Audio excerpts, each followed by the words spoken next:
We've heard a lot of talk from Obama and France's President Hollande saying that Donald Trump is unfit. Of course, they're talking about the fact they don't agree with him. But there's also questions about Hillary Clinton's fitness. Her fitness to be entrusted with national security secrets has been demonstrated to not be there. Joining us now is Leanne McAdoo to talk about Hillary Clinton's physical unfitness. Right. Well, David, that's absolutely correct. Now, we saw how the word racism was weaponized during President Obama's tenure. So now we're starting to see the word sexism being used to silence any critics of Hillary Clinton. And so we're seeing a lot of these stories rolling out to just support how this is the time of the female and we've got to stop sexual harassment in the workplace. All of this in an effort to just really bring to the fore these issues, you know, women's rights and things, just like we saw with the racial tensions that have been fomenting in the country. Oh, yeah. And like we saw with Khizr Khan, you cannot criticize this guy because he's a Muslim and he's a Gold Star family. And it's like, well, if he interjects himself into politics and he has something to say about this, and if we vet him, you know, we find out that he's an advocate for Sharia law. But you can't say that. That's politically incorrect. And you can't criticize Hillary Clinton's policies or her criminal actions because she's a woman. Right. Or you are going to be called out as the sexist that you are. So Obama comes out last week saying that Trump is unfit. He's woefully unprepared to be president.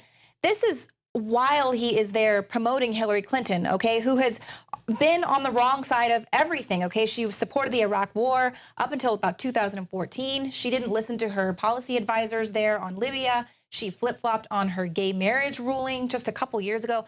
She was a Goldwater girl during the civil rights era, so she was on the wrong side of the civil rights movement, okay? So this is someone who has proven herself time and time again to be unfit, not to mention that she has put the national security at risk with her private server. More on that later. But now they're already starting to say, how dare you say that Hillary Clinton is physically unfit for the presidency? There was a photograph that surfaced over the weekend. This had been taken a few months back in February or January, and it was, you know, all over conservative media showing Hillary Clinton having to be helped up some stairs. And of course, this should be putting Hillary Clinton's health at the front of the 2016 campaign, but people are saying that you're sexist if you're doing that. Cokie Roberts came out this weekend on ABC's This Week saying, you know, Trump calling her unhinged is just code word for we shouldn't elect a woman. So they're already saying, like, you can't even question her mental fitness or her physical fitness, but it's not sexist. Let's look back.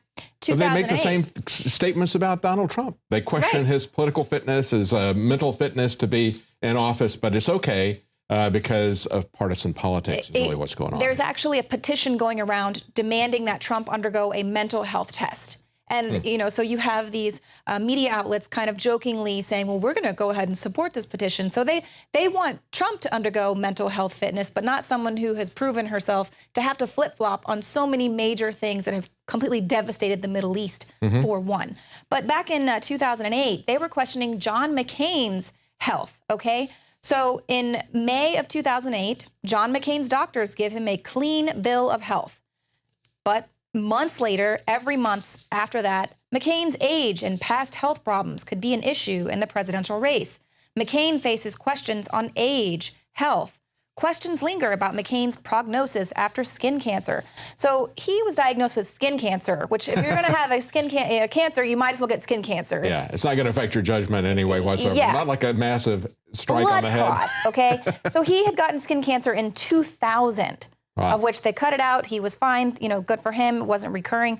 But this is now 8 years later, and they're using that against him. Hillary Clinton had a fall in 2012 where she got a massive blood clot on her brain. She is taking Coumadin, a blood thinner, to this day, which you shouldn't really have to do that. I mean, that just shows that she is a high-risk patient if she's consistently on this blood thinner every single day of her life for something. So this was just about 4 years ago. Maybe and another reason why she wears the Chairman Mao suits, because that can also cause you to bruise very easily. It's a very telltale thing. I know because my dad had to take Coumadin after some blood clot issues, and he would bleed very profusely if he was ever cut or nicked even with anything, and he had massive bruises on his arms usually because he kept working. Wow, so, that is a very interesting conspiracy theory. So you mean she's not just dressing for the job she wants? Yeah. All right. Well, that or it's the grampers that she's wearing. I don't know. Yeah. I don't well, know, and this is, the same outfit that she was going to blame on that really long bathroom break that she took during the debate. Women take longer to use the bathroom or whatever, but I guess it's just all the buttons that she's got to do on that Chairman Mao suit. But of course, people are saying, no, there was some underlying health issues. She gets very dizzy when she gives a long speech. But CNN bashes these as conspiratorial questions about her health. So it's okay to ask about people's health when they're of a certain age and they're going to be put into the most powerful position on the planet, but and not these are when two it's of the Hillary oldest Clinton. people that we will have elected to the presidency. Exactly. Okay? They're essentially the same age as Reagan. Yeah, she's only 2 years younger than John McCain was when he was being questioned about his health and will he make it through his first term?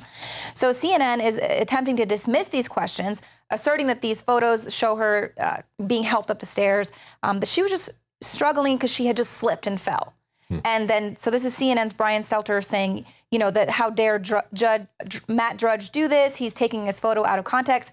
But he doesn't go on to explain how someone slipping as they're walking up the stairs could be evidence of them having an issue walking.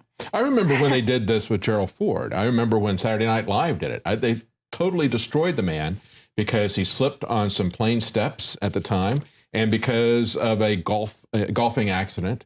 And so you had National Lampoon and these Mad Magazine, they had him sticking an ice cream cone on his forehead. I mean, everybody was making fun of him, and they laughed the man out of existence. Not that I'm a Gerald Ford supporter, but that was the way the Democrats came after Gerald Ford and the comedians who are part of the Democrat establishment. Right. And we can't even ask these very serious questions. People say, well, why does it matter about her health? When you have to make decisions with your brain, it really matters if you have blood clots on your brain or a physical impairment that causes you to be dizzy, to feel faint, to have uncontrolled facial seizures there. And, people just are pushing this to the side saying, we need our first woman president. But CNN fails to point out how we have really high-level federal agents saying that no, they have plenty of people that have worked on her team saying it's not just the fact that she has issues walking and she needs help, but she also has to sit down and rest a while after she gives a speech. She gets very dizzy, very fatigued to the point where she gets very pale, sweaty, disoriented. We know Huma, her aide there in the email, said that Hillary is often confused, so you have to explain things to her over and over again. That was amazing. So let's make her the most powerful woman.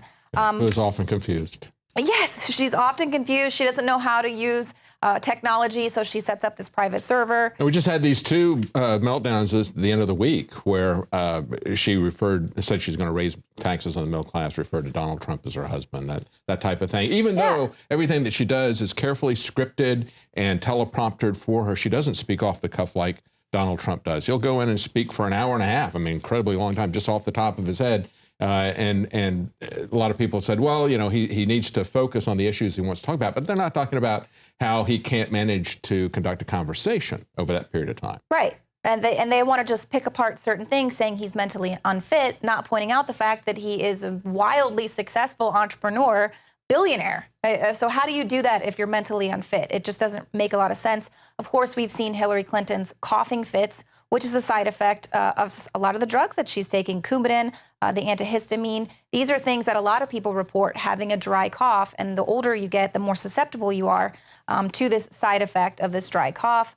And John Rappaport points out that, A, this is a rat poison, okay, warfare, and so we're going to elect someone who's basically taking rat poison every single day. It can be totally lethal, giving you, destroying your liver.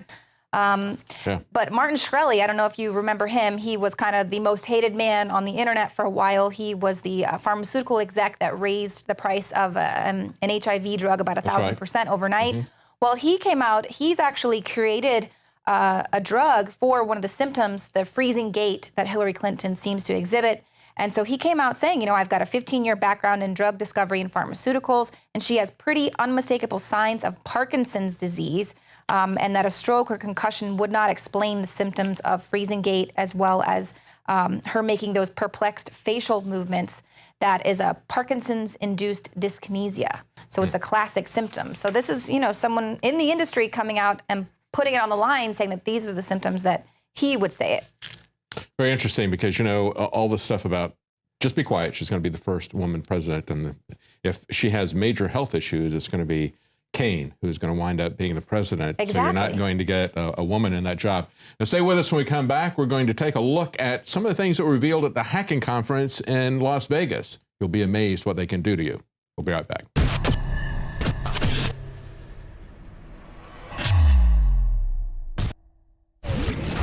Thousands of years ago, there was a basic form of chivalry. Our ancestors would hear the drums of war, giving the warriors of the tribe a chance to organize and prepare a defense. 60 years ago, when foreign air forces were approaching filled with bombs, they had drums of their own, air raid sirens. But in the 21st century, there are silent weapons for quiet war. Pathogens added to the food and water and to the lining of plastics that destroy our vitality, turn off our hormones, and accelerate our journey towards death. I personally counter this onslaught with Anthroplex. Anthroplex is designed with known organic concentrated herbs to create the basic foundation to normal metabolic activity inside the human body. Discover why Anthroplex is turning so many heads today. It's time for us to take our bodies back into our own hands, and it starts at InfoWarsLife.com with Anthroplex.